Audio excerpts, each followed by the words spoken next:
అందుకే ఈరోజు ఏ సంక్షేమ పథకానికైనా ఇందిరమ్మ పేరు మనం పెడుతున్నాం. హైదరాబాద్ నగరంలో పేదవాళ్లకు 5 రూపాయల భోజనం పెట్టాలని, పేదవాళ్లకు కూలి పోయే వాళ్లకు పొద్దున్నే టిఫిన్ చెయ్యడానికి క్యాంటీన్లు పెట్టి ఇందిరమ్మ పేరు పెడితే ఈ తలమాచిన దద్దమ్మలు సోయిలేనోళ్ళు ఇందిరమ్మ పేరు పెడతారని ధర్నా చేసిరు. ఒక్కనొక్కని బట్టలు ఇప్పదీసి కొడితే తప్ప ఇందిరమ్మ గొప్పతనం వాళ్ళకు అర్థం కాదు అని చెప్పి నేను ఈ సందర్భంగా తెలియజేస్తున్న మిత్రులారా.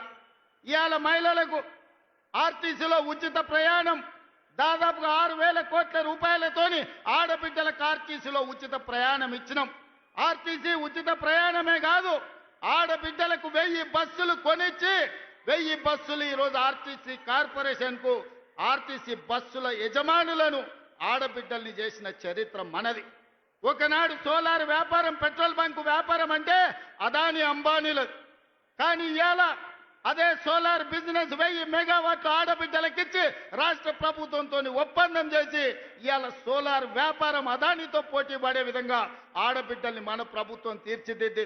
ఒకనాడు పెట్రోల్ బంకులు అంటే రిలయన్స్ అంబానీవి.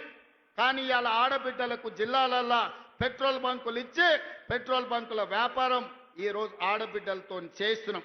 గ్రామాలలో ఉన్న పాఠశాలల్లో చదువుకునే పేదవాళ్ళ పిల్లలే కాబట్టి ఆ పిల్లల తల్లులైన సెల్ఫ్ హెల్ప్ గ్రూపులకు సంబంధించిన మహిళలకు అమ్మ ఆదర్శ పాఠశాల పెత్తనం ఇచ్చి ఇవాళ బడి పిల్లల అటెండెన్స్ పంతులు తీసుకుంటే పంతుల అటెండెన్స్ మా పెద్దమ్మలు తీసుకుంటారు. పంతులు బడికి వచ్చిండా లేదా, ఈయన పిల్లలకు చదువు చెప్పిండా లేదా అని.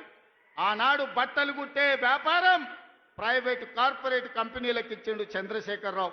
ఈనాడు బట్టలు కుట్టే వ్యాపారం ఆడబిడ్డలకు ఇచ్చినాం.